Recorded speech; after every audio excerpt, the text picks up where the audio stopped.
Programme में भलीकार। अच्छा शाकिर साहब, महिरबानी करे इहो ॿुधायो त हिकिड़े तरफ़ इहा सूरत हाल आहे जंहिं ते पाण ॻाल्हायोसीं, अदलिया जे अंदरि बि डिवीजन आहे ऐं PDM गवर्नमेंट जेका आहे उन जे अंदरि थोरो कॉन्फिडेंस कुझु वधीक बहितर थियो आहे। तव्हां नथा सम्झो त PDM जे अंदरि जेको कॉन्फिडेंस आहे उन में इज़ाफ़ो इन जे करे थियो आहे जो आर्मी चीफ हिकिड़ो वाज़े पैगाम ॾिनो आहे त आइन ऐं पार्लियामेंट सां उहो गॾु बीठी आहे, एस्टेब्लिशमेंट या फ़ौज जेका आहे उहा गॾु बीठी आहे।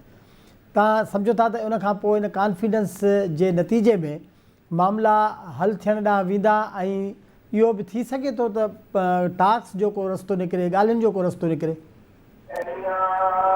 ॾिसो सरोज साहब, ॻाल्हियुनि जे हवाले सां ज़रदारी साहब हिकिड़ी कमेटी ठाही आहे ऐं पहिरियों त इहो तव्हांजो जेको कॉन्फिडेंस वारो सुवाल तव्हां कयो आहे, PDM जो कॉन्फिडेंस बिल्कुलु कल्ह वारे जेको नेशनल सिक्योरिटी जी जेका ब्रीफिंग हुई नेशनल क़ौमी सलामतीअ ते, उन में आर्मी चीफ जी तकरीर जेका हुई उन खां पोइ हुकूमती इत्तेहाद जो कॉन्फिडेंस वधियो आहे ऐं उन खां पोइ इहो सम्झनि था त एस्टेब्लिशमेंट अदलिया जे बैक ते न आहे, घटि में घटि एस्टेब्लिशमेंट न्यूट्रल ज़रूरु आहे। पर इमरान ख़ान जे हवाले सां पुछियोसीं त बाबा कुल अॼु बि कंहिंजो लाॾलो आहे छा? मौलाना चयो त कंहिंजो बि मुंहिंजो न आहे ख़्यालु त हिन महिल कंहिंजो लाॾलो आहे। सिर्फ़ु आलमी ताक़तूं जेके आहिनि, आलमी कुवतूं, आलमी एस्टेब्लिशमेंट, उहा इमरान ख़ान खे सपोर्ट करे पई ऐं उन में IMF जेको आहे उहो माना IMF हिकिड़ो विच ते आहे जेको माना बराह रास्त डील पियो करे, यानी उनखे अॻे आंदो वियो आहे आलमी कुवतुनि जे तरफ़ां। ऐं IMF जा जेके शर्त आहिनि असांखे जेके तंग कया पिया वञनि, न इहे शर्त भारत जे लाइ आहिनि, न बांग्लादेश जे लाइ आहिनि, न दुनिया जे कंहिं बि मुल्क लाइ एतिरा सख़्तु शर्त कोन्हनि ऐं जेके पाकिस्तान लाइ कया पिया वञनि IMF जे तरफ़ां, सिर्फ़ु उहो इन जे करे कयो पियो वञे त इमरान ख़ान जे लाइ राह हमवार करण जे लाइ, ऐं सॼो उन में रोल इमरान ख़ान पियो अदा करे, जंहिंजे करे इहो IMF अमेरिका ऐं बाक़ी जेके आलमी कुवतूं आहिनि उन्हनि जे करे उन्हनि जे चवण ते असांखे तंग कयो पियो वञे पाकिस्तान खे। बाक़ी मुज़ाकरात जी ॻाल्हि जेसि ताईं आहे त मुज़ाकरात ज़रदारी साहब हिकिड़ी कमेटी ठाही आहे ऐं मौलाना इहो थो चए त मां इमरान ख़ान सां घटि में घटि मुज़ाकरात जे हक़ में न आहियां ऐं ज़रदारी साहब बि ज़ाहिर आहे उहा सियासी जमात आहे पीपल्स पार्टी, अॻ में बि पीपल्स पार्टी जो हिकिड़ो रोल रहियो आहे त बाबा मुज़ाकरात जा दरवाज़ा बंदि न थियणु घुरिजनि सियासत में, इन जे करे पीपल्स पार्टी हिकिड़ी हुजत पूरी करे पई। पर पीपल्स पार्टी बि सम्झे पई त इमरान ख़ान मुज़ाकरात में सीरियस कोन्हे, पर असां पंहिंजे तरफ़ां हुजत तमामु कयूं, हुजत पूरी कयूं त जीअं सुभाणे घटि में घटि इहो इल्ज़ाम असांजे मथां न अचे त असां मुज़ाकरात न पिया करणु चाहियूं। इन जे करे पीपल्स पार्टी कमेटी ठाही आहे, पर अञा ताईं पीपल्स पार्टी मूंसां राब्तो न कयो आहे ऐं राब्तो कंदी त मां पंहिंजी उन्हनि खे राय ॾींदुसि। बाबा मुज़ाकरात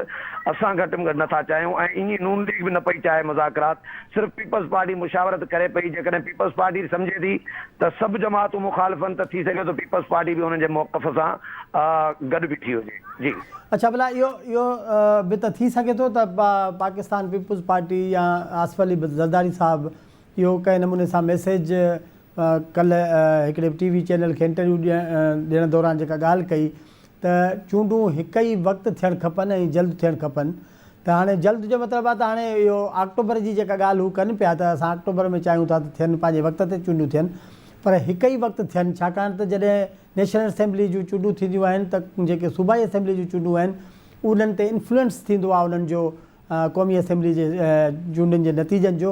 उनजे करे उहो असां चाहियूं था त हिकु ई वक़्तु थियनि। त इहो बि त थी सघे थो त PTI जे अंदरि इन ते बि सोचियो वेंदो हुजे ऐं ज़रदारी साहब उन्हनि माण्हुनि खे इंगेज कंदो हुजे त भई हिकु ई वक़्तु चूंडूं थियनि ऐं पोइ थोरो घणो अॻिते पोइते शेड्यूल करे सघिजे थो। सुरेश साहब, मुंहिंजो ख़्यालु इहो आहे त हिन महिल जेके हुकूमत में वेठल जमातूं आहिनि, जेका महांगाईअ जो हिन महिल तूफ़ान आहे, जीअं तव्हां पंहिंजे इंट्रो में चयो त 50% ताईं वञी पहुती आहे,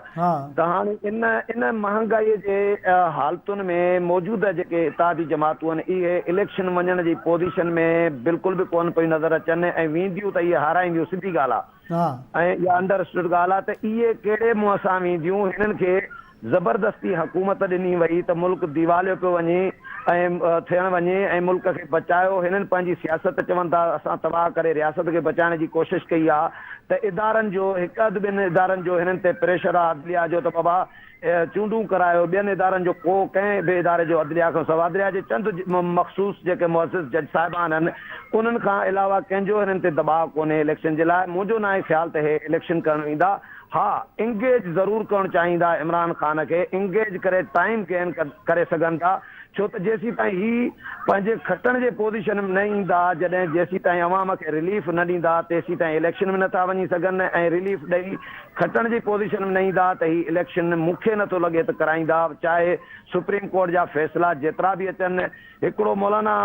खां हिकिड़ो सुवालु कयोसीं त मौलाना इहे गेम इहा कीअं केतिरा ॾींहं हली सघे थी, त सुप्रीम कोर्ट फ़ैसिला ॾींदी, पार्लियामेंट करारदाद मंज़ूर करे मुस्तरद कंदी, छा इहो ईअं अख बूट ईअं हलंदी छा? त मौलाना चयो त सुप्रीम कोर्ट हिकिड़ो ॿियो बि फ़ैसिलो हवालो हिकिड़े फ़ैसिलो जो ॾिनो मौलाना, चए त उहो बि त कालाबाग डैम जो, चए इहो कालाबाग डैम जो बि त फ़ैसिलो आयो न, पोइ हुनजो छा थियो? त माना फ़ैसिला ईंदा रहंदा आहिनि, को इशू कोन्हे, पर ही जेके यकतरफ़ा फ़ैसिला आहिनि इन्हनि जी का क्रेडिबिलिटी कोन्हे। जॾहिं जंहिं फ़ैसिले जी क्रेडिबिलिटी कोन्हे अवाम, ऐं ॿियो तव्हां इफ़्तिख़ार मोहम्मद चौधरीअ खां वठी हिन महिल ताईं जेके चीफ जस्टिस आया आहिनि मां सवाइ जमाली साहिब जे, बाक़ी तमाम चीफ जस्टिस इन ही पैटर्न ते हलिया आहिनि, पर एतिरो चीफ जस्टिस जे ख़िलाफ़ एतिरो सोशल मीडिया ते पब्लिकली सियासी जमातुनि में पार्लियामेंट में एतिरो कुझु न थियो आहे जेको मौजूदा चीफ जस्टिस जे हवाले सां थियो आहे। त इहो माना हाणे तव्हां सम्झो त मौजूदा चीफ जस्टिस माज़ीअ जे चीफ जस्टिस साहिबान खां बि 4 कदम अॻिते हले वियो आहे, त माण्हू सम्झनि था त इंसाफ़ जो मयार कहिड़ो आहे। शायदि उनजे करे जो ख़ुदि अदलिया जे अंदरां आवाज़ अचणु शुरू थिया आहिनि न, त इहो अॻु में इहो मामिलो त हुयो, पर उनखे उन नमूने सां ईअं हाईलाइट बि कोन कयो वेंदो ऐं अदलिया मां आवाज़ इन नमूने सां कोन उथंदा, छाकाणि थोरो लिहाज़ कयो वेंदो। पर हिन वक़्तु जॾहिं मामला तमामु घणो अॻिते वधी विया आहिनि ऐं पार्लियामेंट मजबूर थी ऐं उनजे लाइ कानून साज़ी करण लाइ वञे पई, त ख़ुदि अदलिया जे अंदरि जेको इन क़िस्म जा वॉइसिस हुया उन्हनि खे बि हिकिड़ी सघ मिली आहे ऐं उहे बि इन तरह जी सूरत हाल कंदा। अच्छा, ॿी ॻाल्हि जेका मां चाहींदुसि त उनजो बि तव्हां तबसरो उन ते बि कयो, उहो इहो त छा PDM जे अंदरि कुझु जमायतूं अहिड़ियूं बि आहिनि जेके चाहिनि थियूं त इहो जेको अक्टूबर जे खां बि अॻिते वञणु खपनि चूंडूं, छाकाणि त तो सम्झनि था त 5-6 महीननि में सूरत हाल अहिड़ी त कोन थी वेंदी जो माण्हू जेके इमरान ख़ान जी जेका मक़बूलियत आहे उहा घटिजी वेंदी ऐं उहा हिननि जे पासे ॾे अची वेंदी। अहिड़ी सूरत हाल 5-6 महीननि में त न आहे थियण वारी मुंहिंजे ख़्याल में। बिल्कुलु इहो ॾाढो इम्पोर्टेंट सवाल आहे सिरोज साहिब। सभु जमातूं मां सवाइ पीपल्स पार्टीअ जे, पीपल्स पार्टी हिकिड़ी वाहिद जमात आहे जेका चए पई त बाबा आइन में जेको दर्ज शइ थियल आहे त बाबा 5 साल असेंबलियूं मुदत पूरी कंदियूं ऐं उन खां पोइ इलेक्शन थींदी, उन मुताबिक़ वक़्त ते इलेक्शन थियणु घुरिजे। बिलावल साहब पाण चई चुका आहिनि त बाबा न अॻिते थियणु घुरिजनि न वक़्त खां पहिरियों थियणु घुरिजनि, जेको मुदत आहे टाइम आहे आइन में दर्ज उन मुताबिक़ थियणु घुरिजनि। बाक़ी जेके बि जमातूं आहिनि उन्हनि में तक़रीबन सभु जो सभु जमातूं अॻिते वञण जे हक़ में आहिनि त इलेक्शन अॻिते। उन्हनि में सर फ़हरिस्त मौलाना फज़लुर रहमान आहे ऐं मियां नवाज़ शरीफ़ आहे, नून लीग आहे, उहे बि चाहिनि था त अॻिते वञणु घुरिजे। पर हिकिड़ी पीपल्स पार्टी आहे ऐं माज़ीअ में इहो ॾिठो आहे असां कॾहिं पीपल्स पार्टी पंहिंजो मौक़िफ़ मञायो आहे PDM में या इत्तेहादनि में, कॾहिं ॿियनि जमातुनि पीपल्स पार्टीअ खे को मौक़िफ़ मञायो आहे, पर ईअं घटि थियो आहे त पीपल्स पार्टीअ खे मञायो वियो हुजे। पीपल्स पार्टी जेकॾहिं न मञाए सघंदी आहे त पीपल्स पार्टी इत्तेहाद खे छॾे वेंदी आहे, पर पीपल्स पार्टी हिकिड़ी तजुर्बेकार, हिन में को शक कोन्हे त पीपल्स पार्टी हिकिड़ी तजुर्बेकार जमात आहे। 85 जे बाइकाट खां वठी हिन महिल ताईं पीपल्स पार्टी जे तजुर्बा कया आहिनि। गेम त सभिनी जी इस्टेब्लिशमेंट जे इर्द गिर्द हेॾे होॾे उहो हलंदो आहे सिलसिलो, पर जेको तजुर्बा कया आहिनि पीपल्स पार्टीअ, मुंहिंजो ख़्यालु आहे उनजा तजुर्बा वधीक कामयाबु रहिया आहिनि। ऐं हाणे बि जेको सेनेट जे इलेक्शन जो बाइकाट कयो PDM जे जमातुनि पीपल्स पार्टी जो न कयो ऐं आख़िरकार उहो बाइकाट वापसि करे वठी ऐं इलेक्शन लड़िया PDM जूं सभु जमातूं। त हिन महिल इहा डिबेट हले पई हुकूमती इत्तेहाद में त इलेक्शन अॻिते वञणु घुरिजे या वक़्त ते थियणु घुरिजे, पर वक़्त खां पहिरियां इलेक्शन जेका आहे उहा सिरोज साहिब मूंखे नज़र कोन पई अचे। थी त पोइ वक़्त ते थी सघे थी, न त अॻिते बि वञी सघे थी। इहे 2 ऑप्शन जेके आहिनि। अदलिया पंहिंजा इहे जेके फ़ैसिला ॾिए पई, जीअं तव्हां हाणे चयो त त अदलिया जे अंदरियों आवाज़ अदलिया जे अंदरियां जेके आवाज़ थिया आहिनि सिरोही साहिब उहे इन जे करे ई त उथिया आहिनि त बाबा इंसाफ़ जा ॿ जेके पलड़ा आहिनि तराज़ूअ जा उहे बराबरि न आहिनि। तॾहिं त जजनि आवाज़ उथारियो आहे त बाबा असांजा अख़्तियार पंहिंजे साथी जजनि जा अख़्तियार जेको आहे उहे चीफ जस्टिस पाण वटि रखी वेठो आहे, इस्तेमालु करे पियो। त जेकॾहिं पार्लियामेंट चए थी बाबा 3 रुकनी कमेटी थियणु घुरिजे, हाणे इहो कहिड़ो इंसाफ़ आहे सिरोही साहिब त तव्हांजे ख़िलाफ़ जेकॾहिं को केस आहे ऐं तव्हां ई ॿुधो, तव्हां ई इंसाफ़ कयो ऐं यकतरफ़ा इंसाफ़ कयो, ॿी पार्टी खे ॿुधो ई न, या मुंहिंजे ख़िलाफ़ जेकॾहिं केस आहे मां मुतासिर आहियां, chief justice J suo motu इख़्तियार सां चीफ जस्टिस मुतासिर थियनि पिया त चीफ जस्टिस साहिब पंहिंजे मुतासिर थियण वारो पाण पार्टी आहे, उन में त पाण केस कीअं थो ॿुधी सघे ऐं उहो बि यकतरफ़ा हिकु पार्टीअ जो वकीलनि जो मौक़िफ़ ॿुधी ऐं ॿी पार्टीअ जो मौक़िफ़ ई न आहे ॿुधणो ऐं 2 कलाकनि में फ़ैसिलो ॾेई छॾियां त इहो इंसाफ़ जो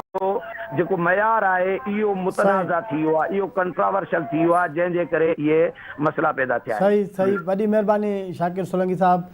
नाज़रीन तव्हां शाकिर सोलंकी जी गुफ़्तगू ॿुधी ऐं उन्हनि जो तजिज़ियो जेको आहे उहो बि तव्हां ॿुधो। असां पंहिंजे ईंदड़ सेगमेंट में मुल्क जी जेका मुआशी सूरत हाल आहे उन में छा बहितरियूं अचण वारियूं आहिनि, छा बहितरी थी सघे थी या छा अञा वधीक के अहिड़ा ॾुखिया फ़ैसिला अवाम खे ॾिसणा पवंदा, इन वारे सां गुफ़्तगू कंदासीं। वठूं था फ़िलहालु मुख़्तसिर ब्रेक।